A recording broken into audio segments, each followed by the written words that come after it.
നിങ്ങളുടെ ഫേവറേറ്റ് സീരിയലുകൾ ടിവിയിൽ വരുന്നതിന് മുൻപേ സൺ നെക്സ്റ്റ് ആപ്പിൽ കാണാം. ഇനി എല്ലാവർക്കും മുൻപേ കാണൂ. ഇപ്പോൾ തന്നെ സൺ നെക്സ്റ്റ് ആപ്പ് ഡൗൺലോഡ് ചെയ്ത് സബ്സ്ക്രൈബ് ചെയ്യൂ. ഞാനെപ്പോഴേ തന്നെ പറഞ്ഞേ, നമുക്ക് പിന്നെ എന്ത് ചെയ്യാൻ? നിങ്ങളെന്താ പേടിച്ച പോലെ നിക്കുന്നേ?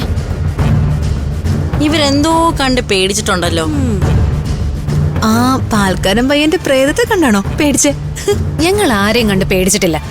ഞങ്ങളെ പേടിപ്പിക്കാൻ ആരെങ്കിലും വന്ന അവർക്കിവിടെ മര്യാദയ്ക്ക് ജീവിക്കാൻ പറ്റില്ല. നിങ്ങളെ പേടിപ്പിക്കാൻ ഞങ്ങൾക്കൊരു ഉദ്ദേശവുമില്ല. ഈ ഹോസ്റ്റലിൽ ഒരു പാൽക്കാരൻ പയ്യന്റെ ആത്മാവ് ഗതി കിട്ടാതെ അലയുന്നുണ്ടെന്ന് നിങ്ങളൊക്കെ തന്നെയല്ലേ പറഞ്ഞത്? നിങ്ങളുടെ വരവും പേടിയും കണ്ടപ്പോ ഞങ്ങൾ അതാ സംശയിച്ചേ. നിങ്ങളിൽ ആരാ ഇപ്പൊ അവിടെ നിന്ന് ഓടിപ്പോയത്? അതിന് ഞങ്ങൾ ഇവിടെ നിൽക്കല്ലേ, പിന്നെ എങ്ങനെയാ അവിടെ നിന്ന് ഓടിപ്പോന്നേ? ഞങ്ങൾ ഒരാളെ നിഴല് കണ്ടതാ. നിങ്ങളിൽ ആരാ ഞങ്ങൾ സംസാരിക്കുന്നത് ഒളിച്ചു കേൾക്കാനായിട്ട് അവിടെ വന്ന് നിന്നത്? നിങ്ങളുടെ ആ സ്വഭാവം ഞങ്ങൾക്കില്ല. ഇത് ഭയങ്കര കോമഡി ആയി പോയല്ലോ. നിങ്ങൾ ആരെയും നേള് കണ്ട അതെങ്ങനെ ഞങ്ങളാവുന്നേ? ഇങ്ങനെ പോയാലേ പുറത്തൊരു വാഴയുടെ നിഴല് കണ്ടാലും അത് ഞങ്ങളാണെന്ന് പറയുമല്ലോ. നിങ്ങൾ തന്നെ അവിടെ വന്നിട്ട് പോയത്.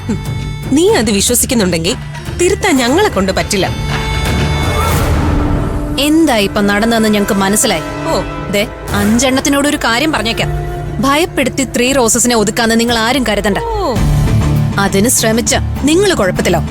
സൂക്ഷിച്ചോ. കഷ്ടം. അവൾമാരെന്തോ കണ്ട് പേടിച്ചല്ലോ. നമ്മളാരും അങ്ങോട്ട് പോയിട്ടില്ല.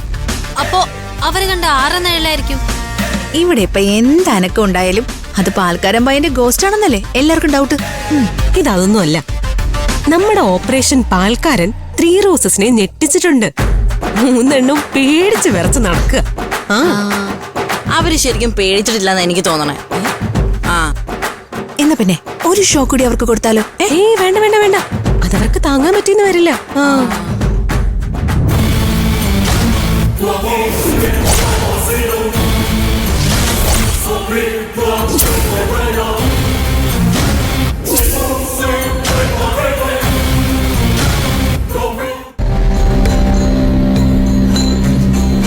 എന്നാലും ആ നിഴൽ ആരുടെ ആയിരുന്നു?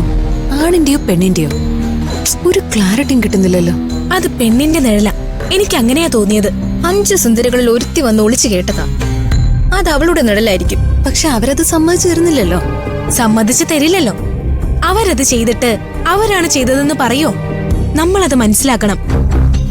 അത് പെണ്ണിന്റെ നിഴലാണെന്ന് നിങ്ങൾക്ക് ഉറപ്പുണ്ടോ? എനിക്കും അങ്ങനെ തന്നെയാ തോന്നിയത്. അപ്പൊ അവരിൽ ഒരാള് തന്നെയാ അത് നിഴല് കാണിച്ച് നമ്മളെ പേടിപ്പെടുത്താൻ ശ്രമിച്ചതാ. അന്ന് രാത്രി പാൽക്കാരനായി വന്ന് നമ്മളെ ഭയപ്പെടുത്തിയതുപോലെ ഒരു നിഴൽ നാടകം നടത്തി നോക്കിയതാ. അവരല്ലാതെ വേറെ ആരും ആ ഭാഗത്തുണ്ടായിരുന്നില്ല. അപ്പോ അവർ തന്നെയാണെന്ന് ഉറപ്പിക്കാം. ഇമ്മാതിരി പണികൾ ഇനി ആവർത്തിക്കരുതെന്ന് റീനാമ്മ വാൺ ചെയ്ത് വിട്ടതല്ലേ? എന്നിട്ടാണ് അവർ ഇത് ചെയ്തിരിക്കുന്നത്. ഈ പ്രശ്നം നമുക്ക് റീനാമ്മയുടെ ശ്രദ്ധയിൽപ്പെടുത്തിയാലോ? റീനാമ്മ 5 സുന്ദരികളെയും പൊക്കും. അങ്ങനെയൊന്നും നിങ്ങൾ പ്രതീക്ഷിക്കണ്ട. റീനാമ്മയോട് ഈ വിഷയം പറഞ്ഞതുകൊണ്ട് ഒരു പ്രയോജനം ഉണ്ടാവാൻ പോകുന്നില്ല. റീനാമ്മ ഇത് അറിയണ്ട. പറഞ്ഞാലെന്ത്? ഈ നിഴൽ നാടകം നമ്മൾ ക്രിയേറ്റ് ചെയ്താണെന്ന് റീനാമ്മ പറഞ്ഞിടും. പാൽക്കാരന്റെ ഗോസ്റ്റ് വിഷയത്തില് റീനാമ്മ നമ്മളോട് കട്ട കലിപ്പില്. അതുകൊണ്ട് ഈ കാര്യം പറഞ്ഞ അവരുടെ മുന്നിലോട്ട് ചെന്ന അവരുടെ വായിന്ന് നല്ല വഴക്ക് കിട്ടും. 5 സുന്ദരികൾ എന്ത് ചെയ്താലും നമുക്ക് പരാതിപ്പെടാൻ പറ്റുന്ന സാഹചര്യമാണല്ലോ. എല്ലാവരും അവർക്കൊപ്പമാ. അവര് പറയുന്നത് മാത്രം വിശ്വസിക്കുന്നിടത്തേക്ക് കാര്യങ്ങൾ പോയാ ഇവിടെ 3 റോസസിന് എന്താ ഇമ്പോർട്ടൻസ്? 5 സുന്ദരികളെ ഒതുക്കാതെ ഇനി നമുക്കിവിടെ നിലനിൽപ്പില്ല. അതിന് പാൽക്കാരന്റെ ഗോസ്റ്റ് കളിക്കുന്നത് അവര് തന്നെയാണെന്ന് റീനാമ്മയെ ബോധ്യപ്പെടുത്തണം. തെളിവ് സഹിതം 5നെയും കൈയോടെ പൊക്കണം. അതോടെ 5 എണ്ണത്തിന്റെ അഹങ്കാരം കുറയും. പിന്നെ 5 സുന്ദരികളും തല പൊക്കില്ല. 3 റോസസ് ഇവിടെ വിടരും, വിലസും. ഈ കളി ഇനിയും അവര് തുടരുമെന്ന് ഉറപ്പാ. തുടരണം. എങ്കിലേ റീനാമ്മയുടെ മുന്നിൽ നമുക്കവരെ കൊടുക്കാൻ കഴിയൂ. അടുത്ത അവസരം നമുക്ക് മിസ്സാവരുത്.